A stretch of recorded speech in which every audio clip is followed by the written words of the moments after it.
नमस्कार दोस्तों। आज की हम इस छोटी सी क्लास में आज बेल कोड्स के बारे में जानेंगे।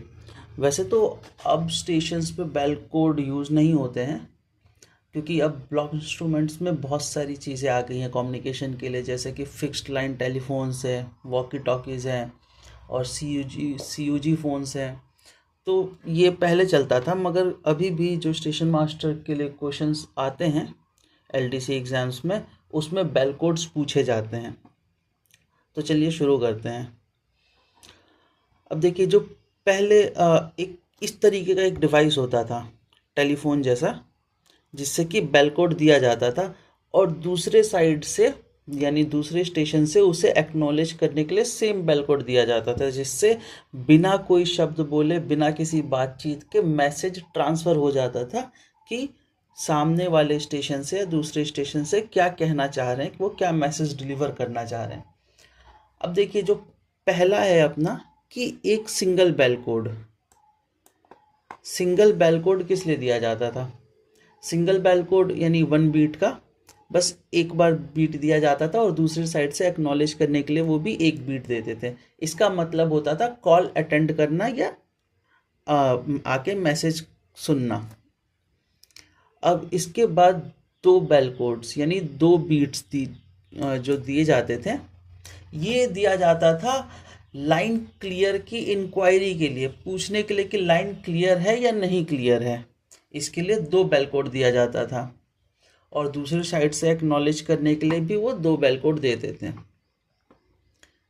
इसके बाद तीसरा आता है 3 बेल कोड।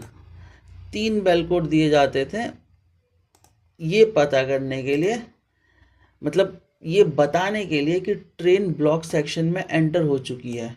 जो 3 बेल कोड है उसका मतलब होता था कि ब्लॉक सेक्शन अब बाधित है, अब ब्लॉक सेक्शन में कुछ और दूसरे स्टेशन से ना भेजा जाए, क्योंकि एक तरफ से ब्लॉक सेक्शन में या तो ट्रेन है या तो कोई भी गाड़ी, कोई भी टावर वैगन या कोई भी ऐसी चीज़ है जिससे वो ब्लॉक है।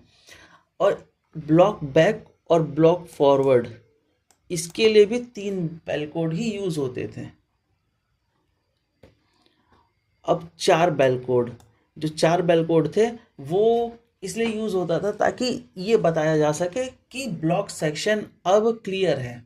जो गाड़ी है वो जब ब्लॉक सेक्शन में एंटर करेगी तब तो 3 बेल कोड दिया जाएगा, लेकिन जब ब्लॉक सेक्शन वो पार कर जाएगी, क्लियर हो जाएगा ब्लॉक सेक्शन, तब 4 बेल कोड दिया जाएगा।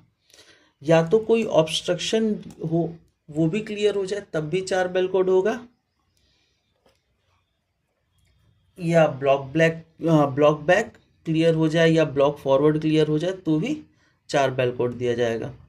इसके बाद है 5 बीट्स। अब 5 बीट होता है कैंसिल करने के लिए, जो लास्ट हमने बेल कोड दिया हो, जो लास्ट सिग्नल दिया हो, वो कैंसिल करना हो तो उसके लिए हम 5 बेल कोड देंगे कि जो पिछला मैसेज था वो कैंसिल हो चुका है।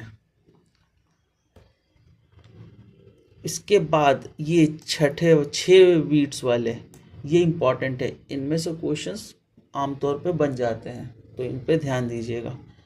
जो 6 बेल कोड है ये तो सिंपल है, 6 बीट्स दिया जाता है डेंजर के लिए, यानी कोई भी खतरा हो सकता है, उसके लिए हम 6 बीट्स देंगे।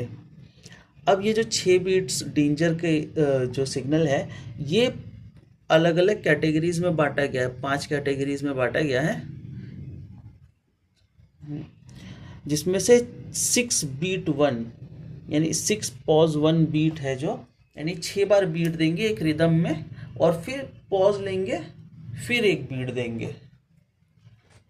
ये होगा अगर ट्रेन को रुकवाना होगा, यानी 6 बार बीट दिया, पॉज लिया, फिर एक बार बीट दिया एक स्टेशन पे, यानी ये कहना चाहता है अगले स्टेशन वाले को कि आप जो अभी ट्रेन यहाँ से गुजरी है इसको रुकवाइए और एग्जामिन करिए, इसमें हो सकता है कोई हैंगिंग पार्ट हो या कोई यात्री गेट के बाहर सफ़र कर रहा हो, डब्बे के बाहर कहीं सफ़र कर रहा हो, या तो हॉट एक्सल हो सकता है या धुआं दिखा हो, कुछ भी हो सकता है कि बहुत ज़्यादा ऐसी बड़ी चीज़ नहीं है, बट ट्रेन को रुकवा के देखना है या तो मालगाड़ी का कोई गेट खुला हो, इन सब किसी भी कारणों के लिए ट्रेन को जिसमें रुकवा के एग्जामिन करने की ज़रूरत हो, उसके लिए 6 बस 1 बीट है।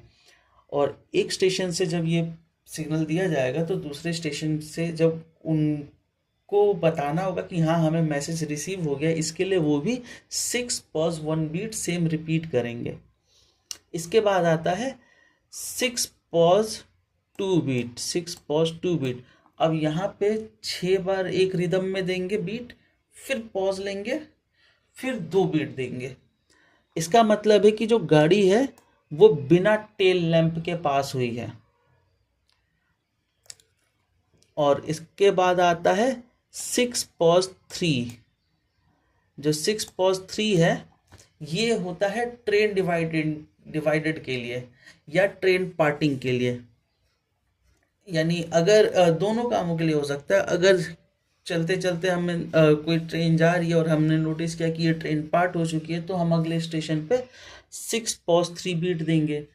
या तो हमें ट्रेन डिवाइड करके चलानी है तो भी उसके लिए हम 6 पॉज 3 बीट देंगे।